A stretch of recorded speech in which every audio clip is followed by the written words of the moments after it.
Okay, so we're back at it. This time we're talking about Tank Davis. So this is something that we touched upon and been a little prophetic, but he has finally entered in to the top 10 pound for pound rankings. So this is through the Ring magazine, which isn't totally unbiased, but I think maybe has a little bit less bias than the ESPN, which likes to kind of promote their fighters.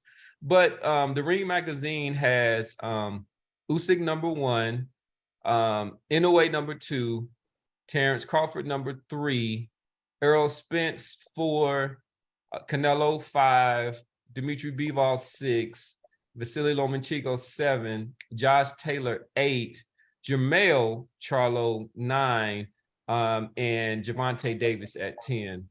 So for Spence, me, Bivol, and Loma that's crazy. Spence, Bivol, and Loma shouldn't be in that top. Not as high as they. At the very least, shouldn't be as high as they are. Wait, you said Spence, but yeah, I don't have a Spence, with Bivol, and Loma. That's absurd. I do. Yeah, I think it's. I mean, come on, man. Everybody saw Josh Taylor's last fight where he got dropped. I mean, Bivol hasn't even been close to losing a fight. He's dominated this fight that I've seen him in. But he's top in his own division. He's never unified, and he's never gone up and down in weight. Tank, at the very least, has gone up and down in weight. But to me, you don't have to be up and down in weight to be pound for pound. To be pound for pound. Yeah, you don't. Because, I mean, what if you're a heavyweight? So my issue. That's why heavyweights were never in there traditionally. Heavyweights would never ever pound for pound traditionally. Well, I mean, Usyk is #1, but Usyk was a cruiserweight who moved up. Yeah, I mean, I think Tyson Fury has a case. Still, he got 3 of the belts at heavyweight. But go ahead, Randy. Even by go ahead, Randy. By splitting the baby, where you saying going up, he was undisputed at cruiser and then moved up to heavy and now got 3 of the belts. So I don't mind him being #1. Yeah, no one's mad about Usyk. Like the top 5, I'm good with. Because Spence should not be in that. But then you can't have Crawford there because Crawford isn't the best in his own division. But Crawford was a former undisputed, but he's not the best in his own division. So how he made pound for pound? Because he's won belts in 3 different weight classes and he undisputed in 1. That don't mean anything to me. You get 1 belt in and then move up. So Randy, you think the best in his own division? You think Usyk is the best in his division?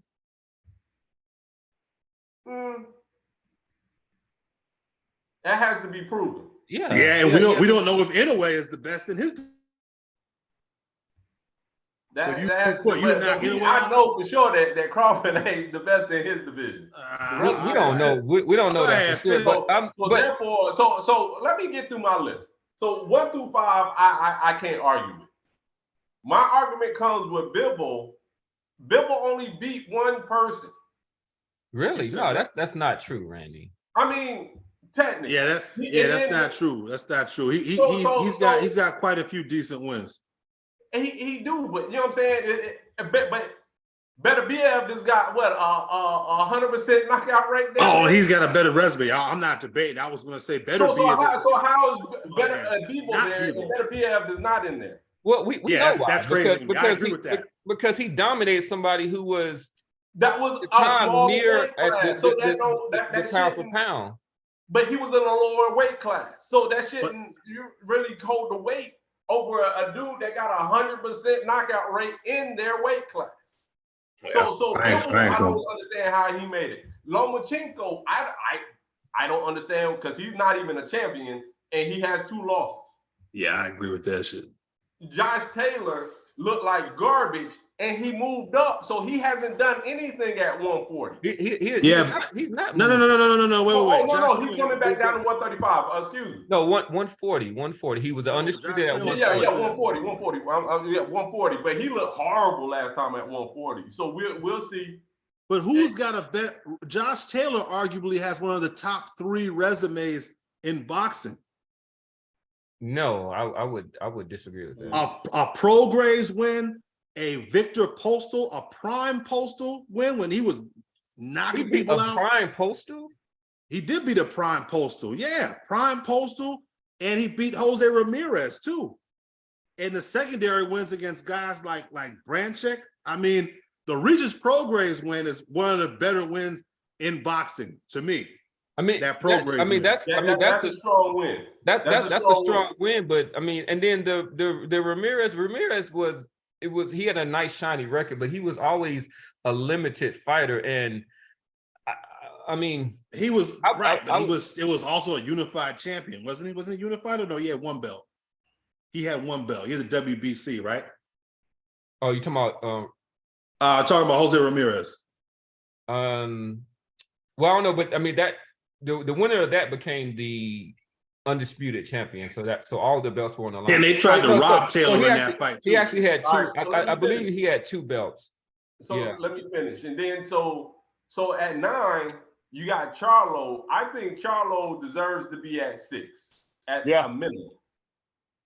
Yeah, I think at the very minimum. Then, I think him and Spence should swap. Go ahead. I think Tank is one fight away from being the top 3.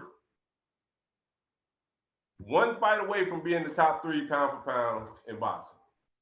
I mean, it depends on who that next if fight is. Out, he's 1 or 2. So okay. I don't mind him right there at 10. Go ahead, Coach. I mean, what are your thoughts on the top 10 ranking? And I can go over them again. Who would you like to see out, and then who would you like to see included? Well, I tell you what, man. The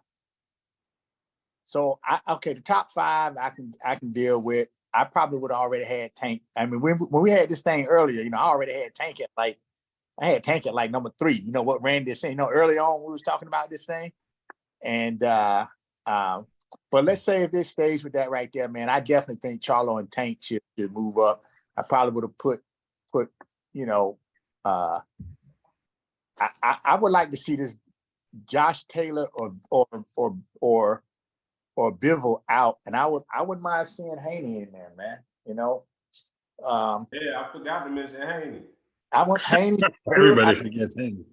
I wouldn't mind. Everybody forget Haney. You gotta respect the damn undisputed. Why you don't? Did you what? I don't, but I don't respect this list either. So yeah. But let Coach get his. So let me just say this. Yeah. So I would probably pull Taylor out and put Haney up in there, man. But we all got our things in which we look at it. So Jared, it might be strength of opposition, blah blah blah. I just straight look at, regardless of the opposition, because I understand how opponents get early on in careers, yada yada yada. Tank is a boxer and a brawler, and that joker is just well rounded. So I'm with Randy, man. I think he knock off Shakur, knock off Hank. Yeah, that boy gonna be number 3, man. That boy should be number 3. Well, Dave, let me ask you a question. Where would you have Boots Ennis if you going off the eye test? No. I wouldn't have him up in there yet, man. And the reason why I say that, man, is because I'm be honest with you, dude. I can't remember who the fight was. It was just a lot of exposure in Boots, man. He don't get me wrong. The boy aggressive. He's a dog. I got it, but I got to go. And I ain't seen him since that last fight where he just looked like, he won fight, but he looked like. But that was Dave. That was at what 30-something fights in, man. He getting ready to be Munguia status. Well, yeah, I mean he's 30-0 with 27 knockouts, and then the Chuck Hotzian was the Korean. Chuck Hotzian was that fighter that basically just ran around the ring, and I think he was kind of. Wow, now Chikatian was popping him too at times. Too. He was. But but Tank has had bad outings too. But Tank is a champion at least 2 different weight classes, and Boots has never been a champion. All right, that's true. All right, fair enough. You're right. And then I would say Shakur Stevenson way before Boots Ennis. Shakur Stevenson. He had a couple of belts, didn't he? Yeah, 2 different weight classes. The point I was trying to make with Dave is Dave emphasizes the eye test, and my point I was trying to make was, you said what? Talent.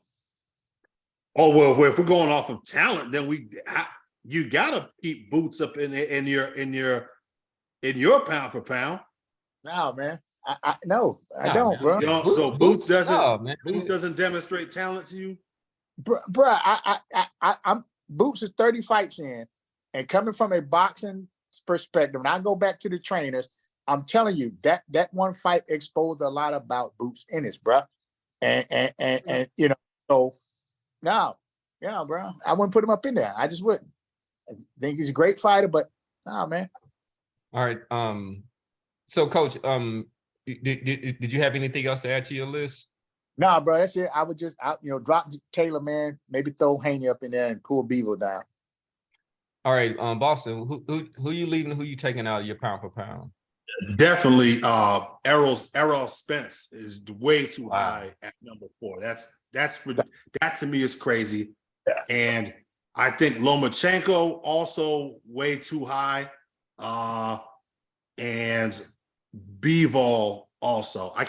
There's no way you have Bivol in there ahead of a guy like Beterbiev. It doesn't make a lot of sense to me. I think Beterbiev has better overall wins. And I think he's been more impressive. I think he's being a 3-belt unified guy in the division that Bivol's in. Dougie Fisher and friends, these guys over at the Ring Magazine, they put a lot of weight. Canelo was probably number 1 on their list when Bivol beat him.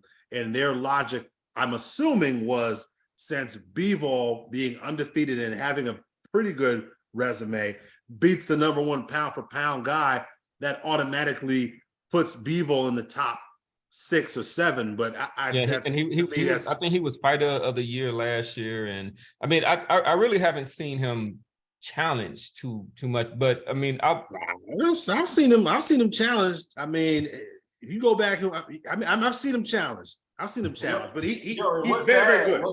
What's sad? I think I just read somewhere where they're saying Suleiman said there would never be a unification between Beterbiev and Bivol because of the Russian-Ukraine issue. I don't know how true that is, but I think I just read that like today or yesterday. Yeah, I mean, the thing is well, I don't want to get too far off because Beterbiev is technically I thought they Canadian. were both Russian. Hold on. Well, no, I mean, well, technically, Beterbiev has got Canadian citizenship. So he does, but I mean, what are his roots? Yeah, he's from Russia, but he has an American. We talk about nationality is based on your citizenship. I know, but I don't understand. Where does Ukraine come in? They're both Russian. Their heritage is Russian. So right, but they don't want to glorify. I mean, you saw they tried to knock all of the Russian fighters out of their rankings. I think they did, all the ones that weren't champions. But I think that was we don't want to get too political, but I see you saying that just because of they just want to kind of what is that? I'm not sure what Mauricio's logic is in it, honestly. But again, Beterbiev, for all intents and purposes, is a Canadian citizen, and I don't think that should be. Hopefully, that's not what is keeping him out of the pound for pound discussion, because he's got the same 3 belts that Errol Spence got. He's got 3 belts in the division that Bivol's got. Lomachenko doesn't even have any belts. So to me, this is it's cool. I have no problem 1 through 5 with the exception of Spence. That's my one issue with 1 through 5. Is Spence being in there. I would swap Jermell Charlo with Errol Spence, and I would swap Bivol with probably Beterbiev. And I mean, look, I don't. Loma definitely shouldn't be in there, but I just don't know if I'm ready to put Haney. I know that he's got the accolades, but to me, the guy Kambosos is just a pretty good fighter. I mean, to me, I don't. Yeah, it's tough for me. I think that Haney was Haney in there. I'd be more inclined to put a guy like Shakur Stevenson. I'd be more inclined to swap out Loma and put a guy like put a Shakur in there or I'd have to go back and look through some more of these rankings here. But Loma definitely doesn't. Loma definitely doesn't belong in there. I mean, Loma has to definitely come out. I'm gonna make mine short and sweet. I think that Tyson Fury needs some consideration. I mean, he's not undisputed, but to me, he's been the lineal heavyweight champion, and he pretty much dominates. At least for the last few, since he's got with Sugar Hill, he's dominated all his fights. Josh Taylor has to go for me. He lost his last fight. He got dropped. It doesn't go against his record, but I don't think that he can safely and effectively fight at 140 pounds. I would slide in somebody like a Shakur Stevenson. And then I would drop Canelo Alvarez. I don't see Up it. to 10? No, I wouldn't drop. I would just drop his number to around. So wait 7. a minute. With a dominant performance this weekend, does he move up Against John Ryder? Anybody else? Against John Ryder? No. Against John Ryder? No. Hey. No, you beat somebody like a David Benavidez, and then I'll give you some credit. I'm not against a John Ryder who's losing his last fight. He was coming on, but then the guy quit.